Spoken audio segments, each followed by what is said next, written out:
Market में एक माहौल बना दो, no training no check, no training no success. एक कोटेशन लिख दो, सारे लोग अपने अपने प्रोफाइल से फेसबुक, व्हाट्सएप, इंस्टाग्राम हर जगह चढ़ा दो, no training no check, no training. कोई बोलता चेक नहीं बन रहा है, बोलो 8 स्टेप ट्रेनिंग में आओ। कोई बोलता सर बिजनेस नहीं उठ रहा है, बोलो ट्रेनिंग में आओ। चाहे आपका रैंक कुछ भी हो, silver, gold, bronze, platinum, diamond, कोई भी रैंक हो, अगर कोई डायमंड खाली है तो किसी न किसी 8 स्टेप ट्रेनिंग में जरूर जाओ। और तुम्हारा सीनियर अगर ट्रेनिंग ले रहा है तो तुम जाके बैठो, सीखो। ऐसा मत सोचो यार सुमित गुप्ता जी ट्रेनिंग ले रहे हैं तो मुझे जाने की जरूरत क्या है, हम तो आराम से हैं। ऐसा मत सोचो विनोद सोनी जी चले गए थे यार हमें जाने की जरूरत क्या है, विनोद सर तो ले ही रहे हैं, आपको भी सीखने की जरूरत है। समझ में आ रहा है? माहौल बनाना पड़ता है मेरे दोस्त। मैं कई लोगों को देखा हूं, नीचे वाले को बैठा के और सीनियर लीडर मस्त मोबाइल चलाते रहते हैं ट्रेनिंग में बैठ के। क्या तुम्हें नहीं सीखना? कल के डेट में इस मंच पे आपको नहीं आना? तो जब आप मोबाइल चलाओगे कि मेरा डायमंड हमारे नीचे वाले को सिखा देगा, तो जब आपकी बारी आएगी आप क्या दोगे बताओ?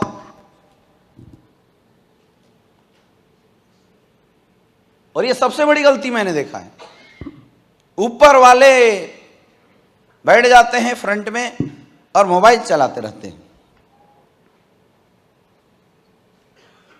जैसे हमें तो सब आता है, खड़ा कर दे तो वो भी नहीं बोल पाएंगे। सीखना है। नेटो मार्केटिंग में लर्निंग प्रोसेस कभी भी कम नहीं होता, जीवन भर सीखना है आपको। और ये तो बेसिक है, ये बिल्कुल आना चाहिए। अब लिखिए पॉइंट 8 स्टेप ट्रेनिंग लेना कैसे। स्लाइड तो आप सबके पास शायद यही वाला है या तो कोई दूसरा है? यही है ना? हाँ यही है। देखो यही है ट्रेनिंग का डिज़ाइन 8 स्टेप का। सबसे पहला पार्ट क्या होता है? Congratulation and welcome. सबसे पहला पार्ट क्या है? Congratulation and welcome. कोई बात नहीं, सुनाई तो दे रहा है? लिखो कांग्रेचुलेसन एंड वेलकम। सबसे पहला पार्ट क्या है? Congratulation and welcome. Then vision पे बात करना होता है। Why need training, what is direct selling, why Asclepius wellness, इसको बोलते हैं विजन। ठीक है, इसकी डिटेलिंग देनी होती है अपनी संस्था के। फिर कैसे काम करना है, डायरेक्शन, और उसमें बेसिक वर्क मोटा मोटी बताया जाता है। और लास्ट ट्रेनिंग की क्लोजिंग जो होनी चाहिए वो होनी चाहिए मोटिवेशनल स्पीच के साथ। इस फ्रेम में अगर आपने ट्रेनिंग बना दिया ना तो आपकी ट्रेनिंग हिट होगी। अब आपको और अच्छे से ये पॉइंट समझ में आएंगे ट्रेनिंग स्लाइड के अंदर जाने से। सबसे पहला क्या है? फिर क्या है? फिर ये क्या है? YAWPL क्या है? फिर YAWPL। फिर क्या है? डायरेक्शन, कैसे काम करना है। यही है कि नहीं है? आया ना? फिर कुछ बेसिक एजुकेशन है और देन फिर 8 स्टेप्स। Then 8 steps. समझ में आ रहा है? स्लाइड आपको मिल जाएगा, ये आपके पास होगा, है ना? सबको ये सेम फॉर्मेट है। सुनो, आप क्या कर सकते हो, बैकग्राउंड चेंज कर लेना लेकिन कंटेंट मत चेंज करना। क्योंकि बार बार कंटेंट चेंज करने से क्या होता है, बाद में कंटेंट कुछ और ही बन जा रहा है। तो एक बार हम लोगों ने 2017 में या 18 में 8 स्टेप की को बढ़िया से डिज़ाइन करके लोगों के बीच में दिया था। बाद में 8 स्टेप SOS बन गया है, अपडेट पे अपडेट। फिर वो फ्रेशर गए, SOS में 2-4 बातें अच्छी लगी, वो आए 8 स्टेप ट्रेनिंग की स्लाइड में चेंज कर दिया। तो थीम आप चेंज कर लो, फोटो फाटो चेंज कर लो, एरोप्लेन का बढ़िया फोटो लगा लो, होटल में किसी अच्छे होटल का फोटो लगा लो, लेकिन कंटेंट मत चेंज करना, क्योंकि फिर डुप्लीकेशन में प्रॉब्लम आएगी। 3-4 साल में ना कई चीज़ें क्या इंप्रूव होती है तो वो हम लोग खुद ही चेंज करके आपको दे देंगे। समझ में आ रहा है? जैसे अभी वाई डायरेक्ट सेलिंग और हमारा प्लेटफॉर्म तगड़ा क्यों, ये बताना ज़रूरी हो गया है, क्योंकि मार्केट में बहुत सारे लोग सेम SLPS को कॉपी करके मार्केट में आना शुरू कर दिए हैं। KKPL, MWPL, CCPL, LLPL, कई तो AWPL ही हैं, है ना, जो फ्रेशरों को गुमराह कर देते हैं। इसलिए बेसिक ट्रेनिंग में थोड़ा सा इसके ऊपर फोकस डालना, इस इंडस्ट्री की इंपॉर्टेंस बताना और अपने बिजनेस के बारे में समझाना जरूरी हो गया था। इसीलिए गुरुजी ने ये चीज़ें, ये पॉइंट हमारे बेसिक ट्रेनिंग के अंदर ऐड करवाया है, सो दैट जो लोग गुमराह हो जाते हैं फ्रेशर, पहले सोशल मीडिया नहीं था तो किसी को इतनी जानकारी होती नहीं थी, लेकिन अब सोशल मीडिया के ज़माने में थोड़ा सा भटकाव भी है और एजुकेशन भी है, प्लस भी है माइनस भी है।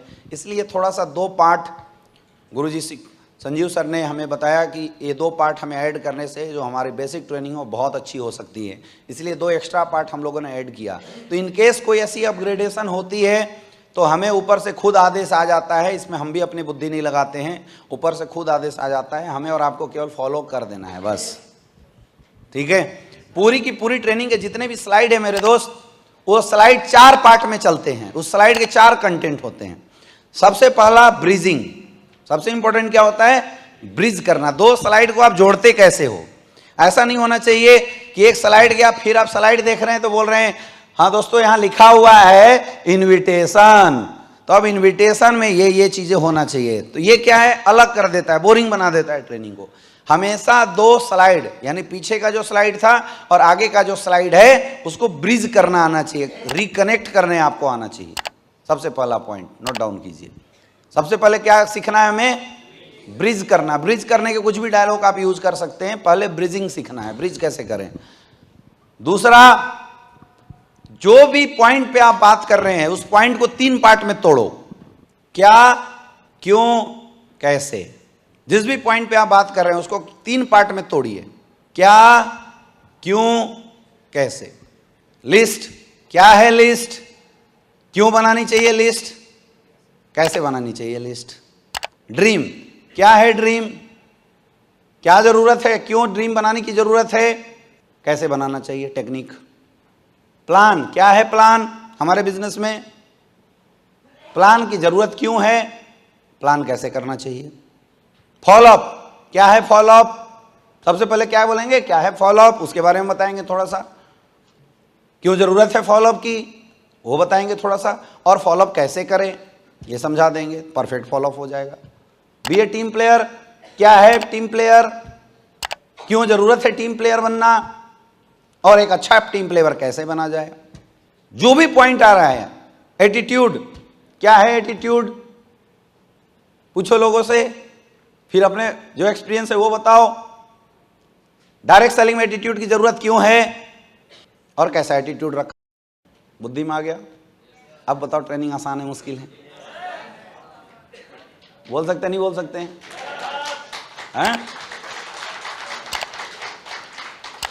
अब आपको हम 2 पॉइंट दे देना, जो पॉइंट आंख बंद करके आप पक्का उसमें 5 मिनट बोल दोगे, जो भी आए। टेप बुक फंक्शन, क्या है tape book function, network marketing में टेप बुक फंक्शन की जरूरत क्यों है और कैसे टेप बुक फंक्शन को हम यूज करें, किताबें का रिकमेंडेशन वगैरह करना होता है। बी 100% यूजर, क्या है 100% यूजर, 100% यूजर कैसे बना जाए, क्यों 100% यूजर बनने की जरूरत है, क्या, क्यों और कैसे। पूरी ट्रेनिंग, मतलब चढ़ोगे ना आप स्टेज पे आग लगा दोगे। लिख लो, यही 3 पॉइंट लिख लेना बस, कुछ भी नहीं है बाकी ट्रेनिंग में, कुछ भी नहीं है, ये सब आपको आता है। जितनी चीजें लिखी हुई है ना सबको सब कुछ आता है। वाई नीड ट्रेनिंग, क्या है ये ट्रेनिंग, 8 स्टेप ट्रेनिंग की इंपॉर्टेंस बताओ, क्यों जरूरी है 8 स्टेप हमारे लिए। दोस्तों हम सब मार्केट में जाते हैं, तरह तरह के लोगों से मिलते हैं, तो जनरली जब मार्केट में जाते हैं तो इस इंडस्ट्री के बारे में लोग आपको बोलते होंगे ये फंसने फंसाने का बिजनेस है, ये जोड़ने तोड़ने का बिजनेस है। तो हम में से बहुत सारे ऐसे लोग हैं जिनको जब मार्केट में जाने के बाद 5-10 लोग ऐसी ऐसी बातें बोलते हैं, उनको ना बोलते हैं, तो 90% ऐसे जो लोग हैं जो बिजनेस ही छोड़ के चले जाते हैं। कुछ लोग ऐसे हैं जो 5-6 तो ना सुनते हैं, लेकिन 10-12 लोग जैसे उनको ना बोल देते हैं, उसके बाद वो बिजनेस छोड़ के चले जाते हैं। लेकिन कुछ ही लोग ऐसे होते हैं जो हमारे और जैसे ढीठ होते हैं, वो लोगों के बीच में जाते हैं और ये सोच के जाते हैं कि सामने वाला ना बोलेगा। अब जैसी मार्केट में लोग आपको ना बोलते हैं तो अगला बंदा उदास नहीं खुश हो जाता है, क्योंकि उसको पता है इस ना को हाँ में कैसे कन्वर्ट करना है। तो ये जो ना को हाँ में कन्वर्ट करने का काम है, वो काम सिखाता है ये न्यू एसोसिएट ट्रेनिंग प्रोग्राम मेरे दोस्त। इसलिए इस ट्रेनिंग में आना चाहिए। समझ में आ रहा है? फिर कैसे आप इस ट्रेनिंग का फायदा बेटर कैसे उठा सकते हैं? डायरी पेन निकाल के रखना है, आंखें खुली करके रखना है, और जो भी बातें आ गई उसको दिमाग में बैठा के रखना है। क्लियर हो गया? समझ में आ रहा है?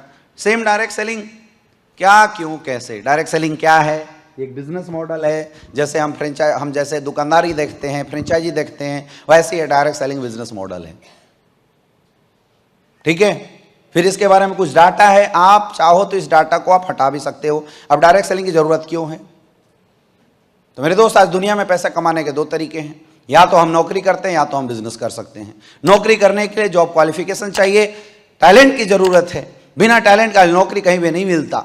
आज आप मार्केट में जाके देखिए, 1 करोड़ से ज्यादा लोग मार्केट में ग्रेजुएट होके आ रहे हैं, लेकिन 30 से 40% लोगों को ही रोजगार मिल रहा है। यानी टैलेंटेड लोगों को भी नौकरी मिले इसकी कोई गारंटी नहीं है। क्यों? क्योंकि लैक ऑफ अपॉर्चुनिटी की बहुत ज्यादा कमी है। आज मार्केट में नौकरियां है ही नहीं। आज 1-1 लाख फॉर्म भरे जाते हैं, पता चलता है 2000 का वैकेंसी था। अपॉर्चुनिटी की बहुत बड़ी कमी है। यानी कि अगर आपके अंदर बहुत अच्छा टैलेंट भी हो मेरे दोस्त, तब भी आप एक अच्छी नौकरी नहीं ले सकते हैं। अगर नौकरी मिल भी गई तो वो नौकरी आपके टैलेंट के अनुसार उतना पैसा आपको नहीं देगी। वहां पे आपको समय देना पड़ेगा। आपकी एक छोटी सी फिक्स इनकम होगी। आप ज्यादा बड़ी इनकम के लिए नहीं बोल सकते हैं, क्योंकि आपसे कम इनकम पे वो किसी और को हायर कर लेगा। आप कभी भी इंक्रीमेंट की बात करते हैं, आप अगर मैनेजमेंट के सामने नौकरी में इंक्रीमेंट की ज्यादा बात करते हैं, तो मैनेजमेंट कोई ना कोई ऑप्शन लगा के, कोई ना कोई ऑब्स्टेकल लगा के वहां से हटा देता है और नए फ्रेशर को आपकी जगह पे ले आता है। ऐसा होता है नहीं होता है? यस या नो? और नौकरी कैसा भी हो, आज एक बात जो हर इंसान को चुभती है, that is the order, following order. आज हमारा बॉसेस होता है, हम नौकरियों में जाते हैं, भले आपका उसके साथ कैसा रिलेशन हो कोई फर्क नहीं पड़ता है, लेकिन वो बोलेगा फाइल बनाना है तो तुम्हें बनाना पड़ेगा। वो बोलेगा कितने बजे ड्यूटी पे आना है तो तुम्हें आना पड़ेगा। और मेरे दोस्त, इतना ही नहीं, इन सब के बावजूद भी कब आपकी नौकरी चली जाए इसकी कोई गारंटी। ये वजह है कि आज हर नौकरी करने वाला इंसान एक अच्छी अपॉर्चुनिटी की तलाश में है। वो तलाश कर रहा है कि एक अच्छा ऑप्शन, एक अच्छी अपॉर्चुनिटी उसके जीवन में आ जाए, जिससे वो इंसान कम से कम मेंटली फ्री रह सके। तो ऐसे टाइम में लोग सोचते हैं बिजनेस कर लेंगे, लेकिन बिजनेस के भी कुछ चैलेंजेस हैं। बिजनेस में इन्वेस्ट करना पड़ेगा, आपको पैसा लगाना पड़ेगा। क्या हमारे पास इतने पैसे हैं कि हम पैसा लगा के 1-2 करोड़ रुपया कोई नया बिजनेस खोल सके? और लगा दोगे मेरे दोस्त, तब भी दूसरा ऑप्शन है रिस्क। हमेशा रिस्क बना रहेगा, धंधा ना चला तो। आज स्टार्टअप के नाम पे बहुत सारे लोग, कई करोड़ों लोगों ने स्टार्टअप के नाम पे अपने अपने पैसे इन्वेस्ट करके बिजनेस की शुरुआत करी, लेकिन आज मैं आपको बताऊं 95 से 98% स्टार्टअप खत्म हो चुके हैं। क्यों? क्योंकि बिजनेस में कंपटीशन बहुत ज्यादा है। आप जिस भी स्टार्टअप की बात करते हैं, आप जूते का शोरूम खोलने की बात करते हैं, 10 ऑलरेडी खुले हुए हैं। आप कपड़े की दुकान की बात करते हैं, 10 ऑलरेडी खुले हुए हैं, और वो आपको उस फील्ड में कभी भी आगे जाने नहीं देंगे, क्योंकि ऑलरेडी वो बब्बर शेर बन के बैठे हुए हैं। इसके लिए आपके अंदर एक एक्स्ट्रा ऑर्डिनरी टैलेंट होना चाहिए। आपको कुछ ऐसा बिजनेस डेवलप करना पड़ेगा जो किसी के पास नहीं है। आप सोच के देखो, कौन सा ऐसा बिजनेस आइडिया आपके माइंड में है जिस बिजनेस आइडिया को लेकर आप मार्केट में रिस्क लेने वाले हो। आप कोई भी काम कर रहे हैं, आज घर परिवार की सिक्योरिटी होती है, कोई भी काम कर रहे हैं और बिजनेस करने लगेंगे, सब काम छोड़ के आपको इस बिजनेस में लगना पड़ेगा। यही वजह है मेरे दोस्त कि एक इंसान समझौते के साथ अपनी जिंदगी की शुरुआत कर लेता है। और ऐसे लोग जिनके पास कोई ऑप्शन ना हो, जीवन में कुछ बड़ा करना चाहते हैं, उनके लिए है ये डायरेक्ट सेलिंग इंडस्ट्री। क्यों है? क्योंकि ये इंडस्ट्री आज की करंट ट्रेंड है। आज ये इंडस्ट्री मार्केट की डिमांड है। बोला जाता है किसी भी चीज को शुरू करने से अच्छा, ज्यादा इंपॉर्टेंट ये है कि उस चीज को सही टाइम पे शुरू किया जाए। मेरे दोस्त, मैं एक ट्रेंड की आपको बात करके दिखाता हूं। 1950 के दशक में प्लास्टिक का जमाना आया था, और उस दौर में प्लास्टिक का जो दौर था ऐसा था, जिसने प्लास्टिक इंडस्ट्री लगाई वो करोड़ों रुपए कमाता था। लेकिन आज प्लास्टिक सरकार बैन कर रही है, आज प्लास्टिक यूज को मना किया जा रहा है। आज रिसाइकेबल प्लास्टिक का जमाना आ गया। अगर आज आप चाह के भी प्लास्टिक की फैक्ट्री खोलते हैं तो नहीं चला सकते हैं, हर एक माल 10 रुपया हो चुका है। 1950 के दशक में एक नया ट्रेंड आया, ऑयल इंडस्ट्री। नई नई खोज हुई, लोगों ने तेल के कुएं खरीदने शुरू किए, और उस समय जिन्होंने बिजनेस किया था वो टॉप लेवल पे है। लेकिन कोई आज सोचे कि मैं ऑयल इंडस्ट्री का बिजनेस खड़ा कर लूं, संभव नहीं है मेरे दोस्त, क्योंकि ट्रेंड जा चुका है। 1970 के दशक में ऑटोमोबाइल इंडस्ट्री आया था। आपने देखा फोर्ड जैसी कंपनियां, टाटा जैसी कंपनियों ने उस समय ऑटोमोबाइल इंडस्ट्री के अंदर एंट्री मारा था। अगर आज कोई कितना भी बड़ा इंसान हो, अगर ऑटोमोबाइल इंडस्ट्री का बिजनेस खोलने की बात करे तो संभव नहीं है। पहले के गराज खोल के लोग पैसा कमाते थे, लेकिन आज हर कंपनियों ने अपने सर्विस सेंटर खुद डेवलप कर लिए हैं। आज सारे वो गराज धीरे धीरे बंद होने शुरू हो गए। आपके अपने लोकल एरिया में आपने देखा होगा, सुना होगा, लोग गराज खोलते थे और अच्छा पैसा कमाते थे, लेकिन आज सारे गराज खत्म हो चुके हैं, क्योंकि वो सारे गराजों का स्थान उन कंपनी के मालिकों ने सर्विस सेंटर के रूप में ले लिया है। हो रहा है, नहीं हो रहा है? एक दौर था 1980 के दशक में, जब कंप्यूटर इंडस्ट्री मार्केट के अंदर आया। शुरुआती में लोगों ने बोला नहीं चलेगा, लेकिन जिन लोगों ने उस दौर में पैसा लगाया, करोड़ों रुपया कमाए, लाखों रुपया कमाए। हर घर में कंप्यूटर जाना शुरू हुआ, और जिन्होंने कंप्यूटर के डेवलपमेंट पे काम किया, जिन्होंने कंप्यूटर की मैन्युफैक्चरिंग पे काम किया, 1980 के दशक में वही लोग आज भी हैं। चाहे आप बात HCL के कीजिए, चाहे आप HP की बात कीजिए, चाहे आप डेल की बात कीजिए, चाहे आप एप्पल की बात कीजिए। आज अगर कोई इंसान सोचे कि मैं कंप्यूटर का नया दौर खड़ा कर दूं, मैं कंप्यूटर का नया डिस्ट्रीब्यूटर बनकर बिजनेस बड़ा कर दूं, संभव नहीं है, क्योंकि ट्रेंड जा चुका है। आज हर घर में कंप्यूटर की जो डिमांड थी, उस डिमांड को मोबाइलों ने ले लिया है। बंद हो चुका है ये सब चीज। एक दौर आया जब इंटरनेट मार्केट में नई नई आई, टेलीकम्युनिकेशन इंडस्ट्री। आप सब ने देखा होगा 1990 के दशक में लोग एक एक STD PCO खोलते थे और लाखों रुपए कमाते थे। एक एक घंटे का 30-40 लाख, 40-40 रुपए लोग लिया करते थे एक एक सिस्टम का। 10 सिस्टम लगाए और बड़े आराम से लोग लाखों रुपए कमाए। लेकिन क्या आज साइबर कैफे का बिजनेस चल सकता है? क्यों? क्योंकि दौर खत्म हो गया। वैसे ही मेरे दोस्त 2000 के दशक में इंश्योरेंस सेक्टर आया, और आज 2010 ऑनवर्ड जो एक इंडस्ट्री है जो मार्केट में बहुत बूमिंग तरीके से मार्केट में चल रही है, उस इंडस्ट्री का नाम है डायरेक्ट सेलिंग इंडस्ट्री।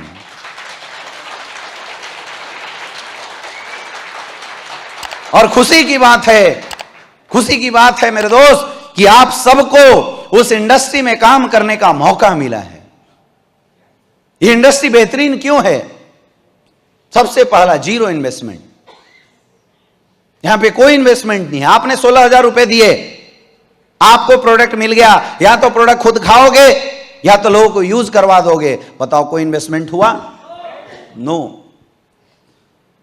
दुनिया का कोई भी बिजनेस करने जाओ, उस बिजनेस को चलाने के लिए आपको एम्प्लॉय हायर करने पड़ते हैं। लेकिन हमारा इंडस्ट्री इतना बेहतरीन है, यहां पे आपको अपने नीचे वालों को कोई पैसा देने की जरूरत नहीं है। आपने शुरू किया, आपने अपने नीचे 2 लोगों को प्लान दिया, अगर वो जुड़ा तो बेस्ट, नहीं तो नेक्स्ट अगले 2 को प्लान देंगे, और वो जो आते हैं पैसा वो देते हैं। कंपनी का सॉफ्टवेयर आपको मिल जाता है फ्री में, आप अपने डाउन में लगा देते हैं। नो एम्प्लॉयमेंट, किसी को पैसा देने की जरूरत नहीं, किसी के अंडर में काम करने की जरूरत नहीं है। कितना फ्लेक्सिबल बिजनेस है। एक बिजनेसमैन कितना बड़ा रिस्क लेता है, 10 एम्प्लॉय हायर करता है। बिजनेस चले या ना चले, एम्प्लॉय को तो पैसा देना पड़ेगा, नहीं देना पड़ेगा। लेकिन यहां धंधा चले या ना चले, हमें किसी को पैसा देने की जरूरत। चलेगा तो कंपनी देगी, नहीं चलेगा तो लोग सोचेंगे काम करते हैं। कितना बेहतरीन, कितना अच्छा बिजनेस है। यहां कोई आपका बॉस नहीं है, कोई डांटने वाला, कोई प्रेशर देने वाला आपके साथ नहीं है। यहां जो आपका अपलाइन है मेरे दोस्त, ये आपका दोस्त है, ये साथी है, ये आपका पार्टनर है, ये आपका बॉस नहीं है। आपने आज बिजनेस को ज्वाइन किया, अगले 3 साल तक आप कोई काम मत करना, सिंगल कंपनी की तरफ से आपके घर में लेटर नहीं आने वाला कि भाई साहब आपने SLPS को ज्वाइन किया था, आपने काम नहीं किया इसलिए ये लेटर आया है। कभी आया? जीवन में कभी नहीं आएगा। No risk no loss. जब लॉस नहीं है तो कोई रिस्क है क्या? सपोज आपने बिजनेस शुरू किया और आपका धंधा न चला, हमारा कुछ गया, नो, कोई रिस्क नहीं है। दुनिया के छोटे छोटे बिजनेस आज करने चाहिए, MSME का सर्टिफिकेट, GST, इनकम टैक्स, फलना ढेकना, बहुत सारी चीजें होती है। लेकिन हमारा बिजनेस 70 करोड़ का बिजनेस देता है, लेकिन आपसे कोई लीगलिटी की डिमांड नहीं करता। न फैक्ट्री खोलना है, न दुकान खोलना है, न शटर बंद करने हैं, न शटर उठाने हैं, न एम्प्लॉय रखना है, न GST का लफड़ा है, न आप MSME का लफड़ा है। बस आधार कार्ड, पैन कार्ड दिया, ID लगा और धड़ाधड़ पैसा आया। इतना तगड़ा बिजनेस है। वर्क फ्रॉम होम, बाहर निकलने का मन ना करे तो घर में बैठे बैठे करो, लोगों से फोन से बात कर करके करो। 8 स्टेप ट्रेनिंग है, यहां मत बोल देना दोस्तों घर से बाहर रहना पड़ेगा, जान देनी पड़ेगी, भाग जाएगा। यहाँ हमारा ऑफिस हमारे घरों में ही होता है, हाँ या ना? कुछ भी नहीं करना, आपके जितने भी जानने पहचाने लोग हैं उनसे मिलवाना, इसलिए वो बोलते हैं इसको वर्क फ्रॉम होम। ठीक है, फ्लेक्सिबल वर्किंग आवर बात कर सकते हैं। टाइम कंपाउंडिंग थ्रू डुप्लीकेशन, कैसे डुप्लीकेशन होता है समझा सकते हैं। टैक्स बेनिफिट कैसे होता है, आपका जीएसटी कट के पैसा आता है, इसके बारे में बात कर सकते हैं। क्रेडिट का यहाँ कोई लफड़ा नहीं है। आप पान के दुकान वाले के पास भी लोग क्रेडिट रख देते हैं, भैया खाता में लिख ले, अब वो बंदा लोगों के पीछे पीछे दौड़ता रहता है। आज बहुत सारे जो लोकल शहरों के बिजनेस हैं इस क्रेडिट के लफड़े की वजह से खत्म हो गए। या जो गांव में आप देखते होंगे कि मोहन जो था उसने एक दुकान खोला और 2 साल बाद बंद हो गया। मोहन का दुकान बंद नहीं हो गया, जितने लोगों ने उधार लिया तो पैसा नहीं दिए तो नया माल आया नहीं तो बंद हो गया। ये बहुत बड़ी प्रॉब्लम है लोकल बिजनेस की। लेकिन हमारे धंधे में कोई लफड़ा, रोकड़ा दोगे तो आईडी लगेगी, पैसा जाएगा तो आपको प्रोडक्ट मिलेगा, कोई तगादा करने की जरूरत नहीं है। अगला, नो क्वालिफिकेशन, यहाँ कोई क्वालिफिकेशन नहीं चाहिए, बस एक ही चीज चाहिए, क्या? सपने। सपने हैं, अगर सपने हैं तो बस शुरुआत करो। अगला नेचुरल बिजनेस है, कोई स्पेशलाइजेशन की जरूरत नहीं। आप सोचिए जिस बिजनेस में ये 13 क्वालिटी है, जिस बिजनेस में इतना भयंकर सपोर्ट, जिस बिजनेस में इतनी फ्लेक्सिबिलिटी है, क्या ऐसे बिजनेस में कैरियर लगा के हम लोग अपने जीवन में बदलाव कर सकते हैं? यस या नो? यस या नो? कर सकते हो? यस। और मेरे दोस्त, आज हम लोगों को बताते हुए खुशी मिलता है कि डायरेक्ट सेलिंग इंडस्ट्री के अंदर हिंदुस्तान का सबसे बड़ा प्लेटफॉर्म एसलीपीएस वेलनेस के साथ आपको काम करने का मौका मिलता है। आज मार्केट में लोग इस इंडस्ट्री को लेकर निगेटिव क्यों हैं? क्योंकि आए दिनों आप सुनते होंगे किसी कंपनी का पैसा लेके कोई भाग गया, फलना कंपनी ने किसी को लूट लिया, फलना कंपनी ने किसी को तोड़ दिया। इसलिए होता है क्योंकि आज हमारे और आपके जैसे लोग सही प्लेटफॉर्म का पहचान नहीं कर पाते। आप जब मार्केट में जाएंगे तो आपको मिलेंगे ऐसे लोग जो टाई कोट लगा के झोला उठा के मार्केट में दौड़ रहे हैं और बोलेंगे कि आई एम द बेस्ट। लेकिन मेरे दोस्त, किसी को बेस्ट बोलने से कोई बेस्ट बनता? कोई भी संस्था बेस्ट बनती है 3 चीजों से। सबसे पहला, प्रोडक्ट। आप बताइए, क्या एसलीपीएस वेलनेस के प्रोडक्ट अच्छे हैं? रिजल्ट है? आप लोगों के पास रिजल्ट है? एक आध रिजल्ट हो तो किसी से खड़ा करके बुलवा लो और बेस्ट रिस्पॉन्स आएगा। और मेरे दोस्त, हमारे प्रोडक्ट हेल्थ से रिलेटेड हैं। जब जब इंसान जिंदा रहेगा तब तब उसकी सेहत खराब होती रहेगी, और जब जब सेहत खराब होती रहेगी तब तक इम्यूनोडॉग, थंडर ब्लास्ट, गाइनोडॉग बिकता रहेगा। ये है स्कोप हमारे बिजनेस का। ये हमारे इस बिजनेस का इतना बड़ा स्कोप है। दूसरा, पे आउट। हिंदुस्तान की ये पहली कंपनी है जो मार्केट में 60 से 70% का पैसा अपने डिस्ट्रीब्यूटर में बांटती है। ये वजह है मेरे दोस्त। और हमारे बिजनेस प्लान में कोई टर्म कंडीशन नहीं है। आप सब ने देखा है, 2 लेफ्ट 1 राइट डालो, आपके पास मैचिंग बोनस की इनकम आ जाती है। और सबसे अच्छी बात, बुधवार को क्लोजिंग करो, बृहस्पतिवार को आपके अकाउंट में पैसा आ जाता है। बृहस्पतिवार को क्लोजिंग होता है तो शुक्रवार को आपके अकाउंट में पैसा आ जाता है। सोचिए, इस इंडस्ट्री में काम करने वाला, इस संस्था में काम करने वाला अगर हर एक इंसान पैसा कमाएगा तो क्या कोई इंसान इस संस्था के बारे में गलत बोल सकता है? क्या कोई इंसान आपको छोड़ के जा सकता है? और तीसरी चीज होती है मेरे दोस्त, एजुकेशन सिस्टम। आज हम लोग यहाँ क्यों बैठे हैं? मैं यहां आपको नहीं बोल रहा हूं प्रोडक्ट बेचो, मैं आज आपसे ये बातें कर रहा हूं कि इस बिजनेस में आप कैसे आगे बढ़ सकते हैं। यानी इस बात से कोई फर्क नहीं पड़ता है आपके अंदर कैसी क्वालिफिकेशन है, आप कितने टैलेंटेड है, आपके अंदर क्या क्वालिटी है। मेरे दोस्त, मैं बोलता हूं कि अगर कोई गधा भी है और 3 से 4 साल एसलीपीएस वेलनेस का दामन थाम के चलता रहा, भागने वाले की कोई गारंटी नहीं है। तो इस बात की गारंटी है वो इंसान भी एसलीपीएस वेलनेस में करोड़पति बन सकता है।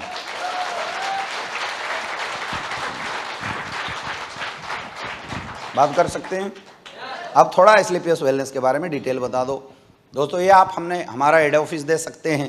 आज जिस रफ्तार से अपने प्रोडक्ट क्वालिटी के ऊपर इस संस्था ने काम किया था मेरे दोस्त, आज ये संस्था किस मुकाम पे है मैं आपको बताना चाहता हूं। और आपको गर्व महसूस होना चाहिए कि 8 साल के अंदर ये हिंदुस्तान की पहली ऐसी कंपनी बनी जिसने खुद की 5 फैक्ट्री डेवलप किया है। आज इस संस्था के पास 9 वेयर हाउसेस हैं और आप सबके लोकल एरिया में भी फ्रेंचाइजी होगा। फ्रेंचाइजी का एड्रेस अगर आपको पता है तो आप बता सकते हैं, है या नहीं है? आज जो काम हिंदुस्तान में 30-30 साल की संस्थाओं ने नहीं किया था, एसलीपीएस वेलनेस ने पिछले 8 साल के अंदर कर दिया। आज 8 साल के अंदर 1800 करोड़ रुपए आज हमारी संस्था पहुंच चुकी है। और मेरे दोस्त, इसमें सबसे बड़ा रोल है तो हमारे संस्था के great managing director mister Sanjeev Kumar sir. मैं चाहता हूं गुरुजी के लिए एक जोरदार तालियां होनी चाहिए।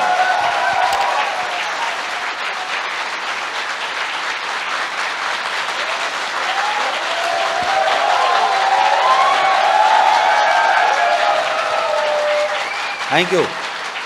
माहौल बनेगा नहीं बनेगा? ट्रेनिंग बोरिंग नहीं होगा अगर आप ऐसे बात करेंगे तो। अभी जो आप कर रहे हैं ना बोरिंग हो जा रहा है थोड़ा, ठीक है? कर सकते हैं, है ना? तो आप बताइए, इतनी जबरदस्त संस्था में करियर लगा सकते नहीं लगा सकते हैं? लगा सकते हो। अब ये चार्ट आप दिखा सकते हो, अगर आपने लगाया तो कहां तक पहुंच सकते हो। तो कितने लोग 50 करोड़ 5 साल में कमाने के लिए तैयार हैं? क्या आप तैयार हो? तैयार हो? तो मेरे दोस्त, अब आपको इस काम को सीखना पड़ेगा, क्योंकि जुड़ जाने का मतलब नहीं है कि आप डायमंड बन ही जाएंगे। बिजनेस में आ जाने का मतलब नहीं है कि आप यहाँ पे करोड़पति बन जाएंगे। करोड़पति बनने के लिए इस काम को सीखना पड़ेगा। तो आखिर इस काम को किया कैसे जाए? मेरे दोस्त, किसी भी काम को करने का 2 तरीका है। एक तरीका तो यह है कि आप अपनी बुद्धि लगाएं और आपका बुद्धि जैसा बोले वैसा करो। ऐसे भी बहुत सारे ऐसे लोग हैं, क्योंकि हमारे प्रोफेशन में तरह तरह के लोग आते हैं। कोई डॉक्टर आता है, कोई इंजीनियर आता है, कोई वकील आता है। एक डॉक्टर साहब जब हमारे बिजनेस में आता है तो ये सोचता है कि भैया अब तो मैं आ गया, कल से लोगों की लाइन लग जानी चाहिए मेरी क्लिनिक के बाहर और धड़ाधड़ मैं लिखता जाऊं, ऑर्थोडॉक्स, थंडरबर्ड सब निकलता चला जाए। जबकि ऐसा होता। एक टीचर सोचता है कि हमें कुछ नहीं करना, फटाफट 20 लोगों को ज्वाइन करा देंगे और बोर्ड पे बैठेंगे, जैसे अमित सर ट्रेनिंग ले रहे हैं धड़ाधड़ ट्रेनिंग लेंगे और नीचे वाले जाके हड़कंप मचा देंगे और उसके बाद मेरा तो काम। लेकिन ऐसा होता नहीं है। और लोग जब फेल हो जाते हैं तो बोलते हैं मैंने भी किया था। अगर मेरे दोस्त, अगर आपको इस सिस्टम में काम करना है, इस संस्था में सफल होना है, तो एक चीज़ करना पड़ेगा, सिस्टम को फॉलो करना पड़ेगा। सिस्टम की ताकत समझा सकते हो? बता सकते हो ना? कल भी हमने आपको बताया था, ठीक है? अब आपको हर बार एक ही वर्ड यूज करना है, क्या है सिस्टम। सिस्टम क्या बोलता है मेरे दोस्त? सिस्टम बोलता है सक्सेस का पाथ।